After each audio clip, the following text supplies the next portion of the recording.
பேர் தான் இருப்பான். நீங்கள் ஓடுவேன். அம்மா கொடுப்பாங்க இட்லி வடை தோசை.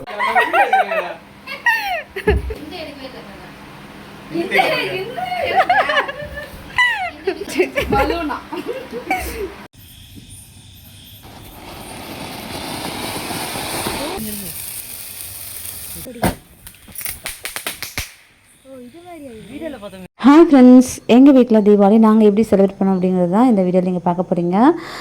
வாங்க வீடியோக்குள்ளே போகலாம். காலையில் எழுந்திரிச்சி வாசல்லாம் தண்ணி தெளித்து அழகாக பெருக்கி விட்டுட்டு அதுக்கப்புறம் கோலம் போட்டுட்ருக்கேன். கோலம் பார்த்திங்கன்னா ரோஜாப்பூ கோலம் தான். கொஞ்சம் வெட்டதுக்கப்புறம் தான் நான் வாசல் தெளித்து கூட்டி விட்டுருக்கேன். ஏன் அப்படின்னா இங்கே கொஞ்சம் பாம்புங்களோட தொல்லை அதிகங்க. இந்த கட்டு பிரியாணி, கண்ணாடி பிரியாணி அந்த மாதிரி பாம்பு கொஞ்சம் நிறையவே இருக்குது. அதனால் இருட்டு நேரத்தில் வெளியே வரதுக்கு கொஞ்சம் பயமாக இருக்கும். அதுக்காக தான் வெடிஞ்சதுக்கப்புறமா நான் பெருக்கி கோலம் போட்டுட்ருக்கேன். எப்போதும் பார்த்திங்கன்னா தீபாவளி டைமில் நல்ல மழை இருக்கும். கிளைமேட் பார்க்க சூப்பராக இருந்தது. அழகாக கோலமும் நான் போட்டு முடிச்சிட்டேன். இந்த கோலம் எப்படி இருக்குன்னு சொல்லி மறக்காமல் கமெண்ட் பாக்ஸில் கமெண்ட் பண்ணுங்கள்.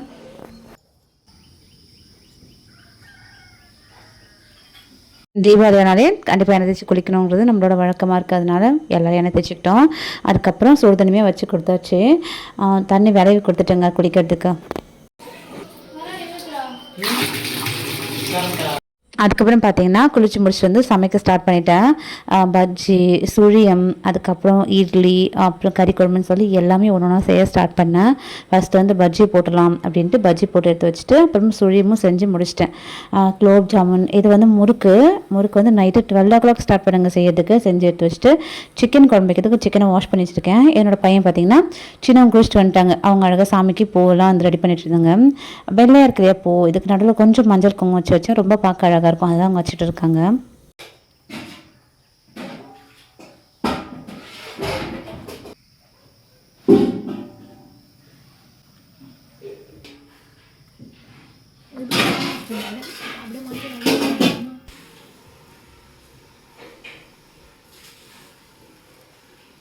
பாருங்கள் எவ்வளோ அழகாக இருக்குது அப்படின்ட்டு. நான் அதனால் இந்த கலர் பூ வாங்கிட்டு வந்தேன். வயலட் கலர், அதுக்கப்புறம் மஞ்சள் சாமந்தி, அப்புறம் ஆரஞ்சு கலர் சாமந்தி, ஒயிட் சாமந்தின்னு சொல்லி பிரித்து வச்சுருந்தாங்க. பூ ரேட்டு அவ்வளோ ரேட்டு விற்கிதுங்க. எதுக்கு தான் இவ்வளோ ரேட்டு அந்தளவுக்கு அதிகமாக இருந்தது.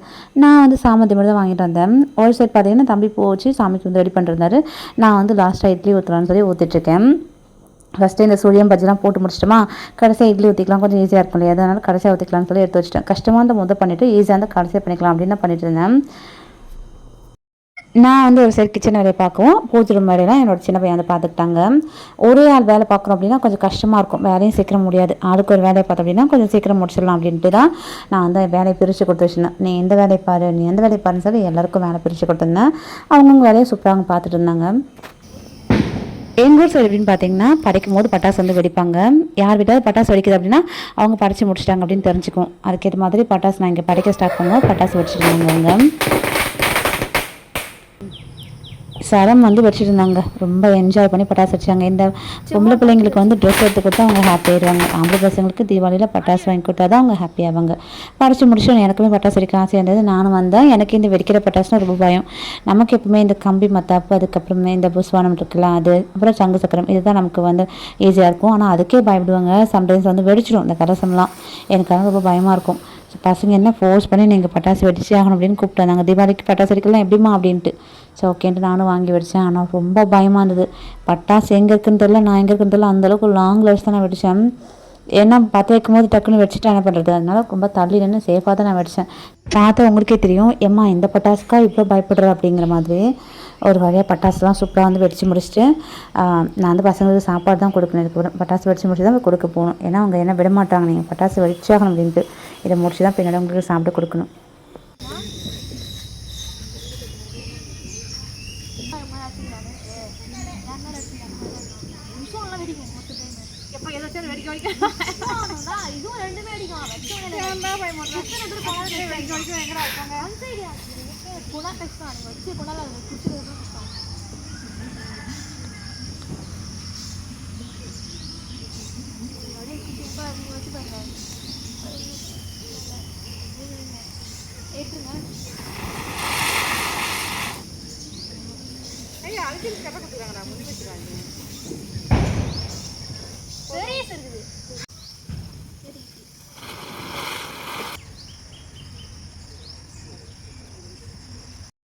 ஆஸ் யூஷுவல் எப்போதும் போல் தீபாவளிக்கு இட்லி, தோசை, அதுக்கப்புறம் பஜ்ஜி, சுழியம், சிக்கன் குழம்பு வச்சுருந்தாங்க. நான் இன்றைக்கி தீபாவளிக்கு நாங்கள் நோன்பு, தீபாவளி நோன்பு எங்களுக்கு கிடையாது, அமாவாசை நோன்பு தான். சூப்பராக இருக்காமா, அதை காமிக்கிறாரு. எங்களுக்கு வந்து அமாவாசை நோன்பு தான், அதனால் வந்து மார்னிங் வந்து சிக்கன் குழம்பு வச்சுருந்தேன். ரொம்ப நல்லா இருந்தது, குழம்பு சாப்பாடு எல்லாமே சூப்பராக இருந்தது. அதான் என்ஜாய் பண்ணி சாப்பிட்டுட்ருக்காங்க. இவங்க எல்லாேருக்கும் சாப்பாடு வந்து கொடுத்து முடிச்சுட்டு நானுமே சாப்பிட போகிறேன். இவங்க 2 பேரும் சாப்பிட்டு முடிச்சுட்டு அகைன் பட்டாசுக்கிட்ட தான் போவாங்க. பட்டாசு ஃபுல்லாக வெடித்து முடிச்சா தான் இவங்களுக்கு திருப்தியாக இருக்கும். என்னென்ன பட்டாசு இருக்கோ எல்லாத்தையும் எடுத்து பார்த்துட்டு அதில் ஒவ்வொரு சாம்பிள் வச்சு வெடிச்சிட்டு இருந்தாங்க. நான் வந்து தீபாவளிக்கு முதல் நாள் தூங்கவே இல்லை. முறுக்குலாம் வந்து செஞ்சுட்டு இருந்தேன். அதில் எனக்கு தூக்கமே வரல. அப்படியே முறுக்கு செஞ்சு டைம் பார்த்தீங்கன்னா 2-3 மணி போல் ஆயிடுச்சு. அப்புறம் எங்கே தூங்குறதுன்னு சொல்லி நான் தூங்கவே இல்லை. சரி தீபாவளிக்கான வேலையெல்லாம் பார்க்கலாம்னு சொல்லி பார்த்துட்டு இருந்தேன். அதனால் காலையில் எனக்கு ஒரு 8 மணி போல் வேலையெல்லாம் முடிஞ்சிச்சு கம்ப்ளீட்டாக. நான் தூங்க போயிட்டேங்க. சாப்பிட்டுலாம் முடிச்சுட்டு தூங்க போயிட்டேன். அப்போது பசங்க வந்து எழுப்பினாங்க, அம்மா தாத்தா வந்திருக்காங்க அப்படின்ட்டு. வந்து பார்த்து என்னோடய அப்பா வந்திருந்தாங்க. தீபாவளி பலகாரம் வந்து கொண்டு வந்தாங்க. என்னோடய அப்பா வீட்டு சைடு பார்த்தீங்கன்னா தீபாவளி நோன்பு தான். படித்து முடிச்ச உடனே வந்திருந்தாங்க அப்பா. அதிரசம் வந்து அம்மாவுக்கு செய்ய தெரியாத, அப்பா தான் செய்வாங்க. அந்த பாகுப்பதமெல்லாம் அப்பா பர்ஃபெக்டாக எடுத்து சூப்பராக செஞ்சுருந்தாங்க. ஸ்டார்டிங்கில் நாங்கள் சின்ன பிள்ளையாக இருக்கும் போது அந்தளவுக்கு டேஸ்ட் வந்து வராது, கொஞ்சம் ஹார்டாக தான் இருக்கும். இப்போல்லாம் அந்த அப்பா சூப்பராக அதிரசம் பண்ண ஆரம்பிச்சிட்டாங்க.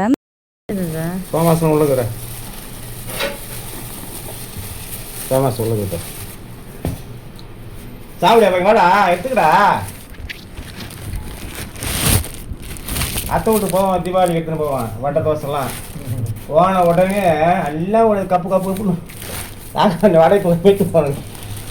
3 புள்ள 2 பொண்ணு. அப்படியா? யாருக்கு நடந்து போவான் இங்கேருந்து இங்கே கடப்பாடி. என்ன இவன் பேர் தான் இருப்பான், தூக்கின்னு ஓடுவான். அம்மா கொடுப்பாங்க இட்லி வடை தோசைலாம், தூக்கினே போக முடியாது. அவன் எப்போ எப்படி எதிர்பார்த்துனே இருப்பாங்க. உடனே வாப்பா உட்காருப்பாருன்னு அவங்க தண்ணி கொடுத்துறாங்களா இல்லை சாப்பிடு. அப்பா வந்து ஒரு சின்ன வயசோட ஸ்டோரி தான் சொல்லிட்டு இருந்தாங்க, தீபாவளிக்கு எப்படி இருக்கும் அப்படின்ட்டு. அப்பா ரொம்ப கஷ்டப்பட்டு வளர்ந்த ஒரு ஃபேமிலி தான். லேண்டெலாம் நிறைய தான் இருந்தது, இருந்தால் கூடயும் கொஞ்சம் கஷ்டப்பட்டு வளர்ந்த ஃபேமிலி. ஏன்னா அப்பாவோடு சேர்ந்து கூட பிறந்தவங்க வந்து 4 தம்பிங்களும் என்னவோ 2 பொண்ணுங்க. ஸோ 6 பேர் 7 பேர்கிட்ட இருந்தாங்க. எல்லாரையும் வந்து அப்பா தான் பார்க்குற மாதிரி இருந்தேன்னா அப்பா தான் வீட்டுக்கு பெரியவங்க. அதனால் அந்த கஷ்டம்லாம் சொல்லிட்டு இருந்தாங்க அவங்க. அப்படியே இந்த மெமரிஸ் ஞாபகம் வந்து தான் சொல்லிட்டு இருந்தாங்க. சொல்லிட்டு பசங்களுக்கு பட்டாசு காசுமே கொடுத்துருந்தாங்க.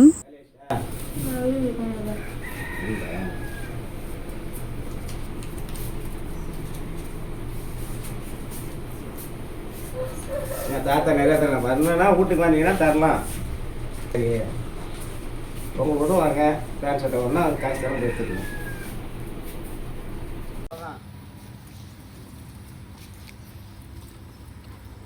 ஒரே மாங்கோட்டில் 4 கிலோ வந்துருக்கு. அப்படியே இருந்துச்சு வீட்டுக்கு. இங்கேயா? நான் இங்கே இருக்கட்டும். ஐயோ தோட்டத்தில் கொள்ளிதுப்பா. இப்போ மாங்காய் பூ வீட்டுக்கு தெல்லாம் காக்காசிங்குது. பிடிங்க வச்சு வீணாக கொடுத்தனா இப்போ வந்தீங்கன்னா பிடிங்க எடுத்து நட்டுருங்க. இதுக்கப்புறம் வந்து அப்பா கிளம்பிட்டாங்க. வீட்டில் வந்து மாங்காய் ஒன்று இருக்குது, நீ வந்து எடுத்துகிட்டு வந்து வீட்டில் நட்டுக்கோ அப்படின்னு சொல்லியிருந்தாங்க. அப்பா என்னென்ன பலகாரம் கொண்டு வந்தாங்கன்னு சொல்லி நான் பார்க்கவே இல்லை, ஜஸ்ட் வாங்கி மட்டும் வச்சுருந்தேன். அப்புறம் அப்பா கூட பேசியிருந்தேன். அப்புறம் அப்பா கிளம்புறதுக்கப்புறம் என்னென்ன இருக்குது அப்படின்ட்டு பார்த்தேன். அதில் ஒரு பையில் வந்து சோமாஸ் இருந்தது, குருவடை இருந்தது, வளையல், அப்புறம் மஞ்சள் சரெல்லாம் கொடுத்துருந்தாங்க. வளையல் வந்து என் கை சைஸை விட கொஞ்சம் பெருசாக இருந்து, பட் ரொம்ப அழகாக இருந்தது. அதுக்கப்புறம் ஸ்வீட் இருந்தால் நான் தான் ஓப்பன் பண்ணேன்னு சொல்லி திறக்க முடியாமல் திறந்து சின்னவங்க ரொம்ப கஷ்டப்பட்டு இருந்தாங்க. பார்த்தா ஃபுல்லாகவே வந்து மில்க் ஸ்வீட் இருந்துங்க. மில்க் ஸ்வீட்டு எங்கள் எல்லாருக்கும் ரொம்ப ரொம்ப பிடிச்சது தான். ஸோ பார்த்தோன்னா சின்னவருக்கு ரொம்ப ஹாப்பி ஆகிடுது. ஐயோ இந்த வாட்டி தீபாவளிக்கு எல்லோரும் கொடுக்குறது மில்க் ஸ்வீட்டாக இருக்குது அப்படின்ட்டு. ஏன்னா அவங்க அப்பா வாங்கிட்டு வந்தது. அதுக்கப்புறம் எல்லோரும் கொண்டு வந்து கொடுத்தது எல்லாமே மில்க் ஸ்வீட் தான் கொடுத்துருந்தாங்க. அதை ஓப்பன் பண்ணி பார்த்துட்டு இருந்தார். என்னோடய ஹஸ்பண்டோட ஃப்ரெண்டெல்லாம் வந்தாங்க, எல்லோரும் கொடுத்தது மில்க் ஸ்வீட் தான் கொடுத்துருந்தாங்க. அதுக்கப்புறம் ஆஸ் யூஷுவல் லட்டு, ஜாங்கிரி அந்த மாதிரி ஸ்வீட்டுமே வந்து கொடுத்துருந்தாங்க. அதெல்லாம் பார்த்து எடுத்து வச்சுட்டு அதுக்கப்புறமா சரடு கொடுத்துருந்தாங்க. எதுவுமே கொண்டு போய் பூஜை ரூமில் வச்சுட்டேன். நான் எப்போதும் சரடு வாங்கினேன் அப்படின்னா அது பூஜை ரூமில் தான் வைப்பேன். இந்த வடையில் எனக்கு ரொம்ப பிடிச்சிருந்தது. அப்புறம் நோன்பு கயிறு, நோன்பு எடுத்துனாங்களே வீட்டில், அந்த கயிறும் கொடுத்துருந்தாங்க. அதையுமே வந்து வாங்கி வச்சுட்டு அதுக்கப்புறம் பட்டாசு வரைக்கும் திரும்ப அகைன் வந்து போயிட்டாங்க. காது காலி ஆயிரும் போல இருக்கே. கும்முன்னு இருக்கு காது.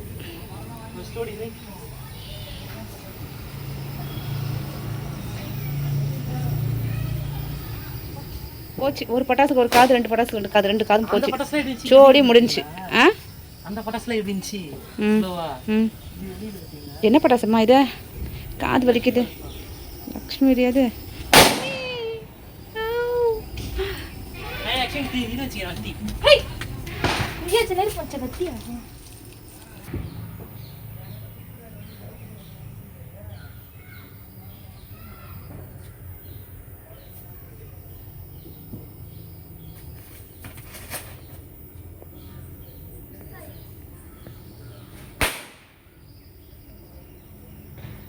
எடுத்தியா? 2 பேப்பர் பேக் வச்சா நிறைய குப்பை வரும். இன்னி குடிக்கலாமா நாளைக்கு குடிக்கலாமா? இன்னைக்கு குடிக்கலாம். உங்களுக்கு குப்பை இருக்கு. அப்பதான் நிறைய படம் சச்சிரன் பார்ப்பாங்க. சே இந்தா ஏன்னா ஒரே அல்பமா இருக்கு. ஏன் நாளைக்கு வச்சா எல்லாம் இன்னொரு இவ்வளவு படம் சச்சிரன் பார்ப்பாங்க. இந்த அக்ஷி இதுல 3 எடுத்துக்க. இது நாளைக்கு வச்சுக்கிது. காது காடி கோவிந்தா கோவிந்தா.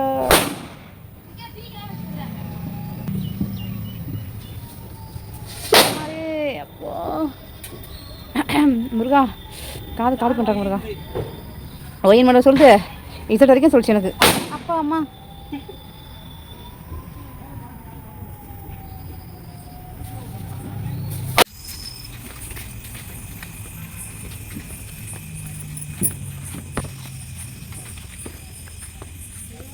By by.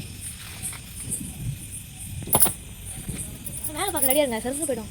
நாளைக்கு வச்ச மாதிரி எங்கள் தூரம் போய் வாவ் செம்ம. மேலே பார்க்க இருங்க. மேலே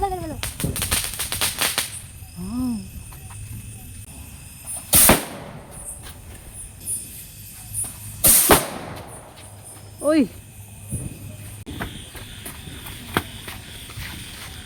இங்கே வெடிக்கும்ட்டு மேலே போய் டொப்புன்னு வெடிக்கும். ஓ இது மாதிரி வீடியோல பார்த்தோம். விளக்கு விளக்கு பார்த்து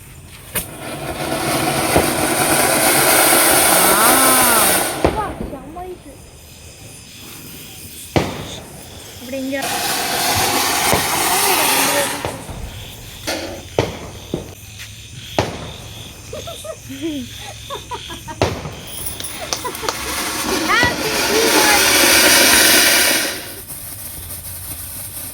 போஸ்ட் எடுங்க. இருட்டில் வச்சு கட்ட தெரியுமோ? யாரு லைட் ஆஃப் பண்ணா? ம்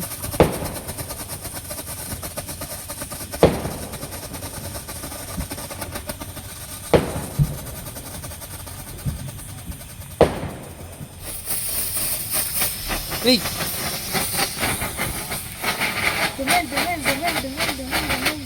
சைடு கட்டு. இந்த நீங்க வைங்க. இது போ. இது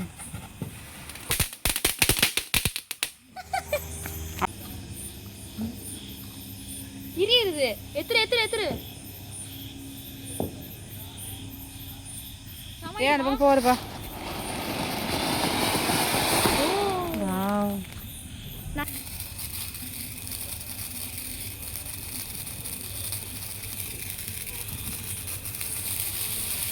எடுங்க இப்போ கலர் மாறுங்க.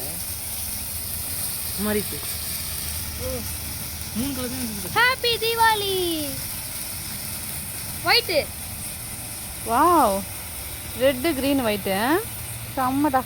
சொல்ல டிராஃபிக் குறுக்க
அதுக்கப்புறமா அன்றைக்கி நைட்டே ஊர்லேருந்து என்னோட சின்ன மாமியாரோட பையன் அவங்க ஒய்ஃபு குழந்தைங்க என் நாத்தனார் பொண்ணெல்லாம் வந்திருந்தாங்க. தீபாவளி பலகாரமெல்லாம் குழந்தைங்க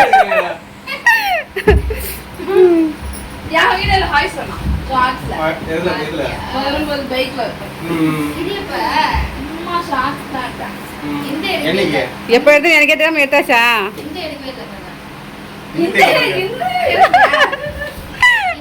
சொல்லுங்க, காமியா.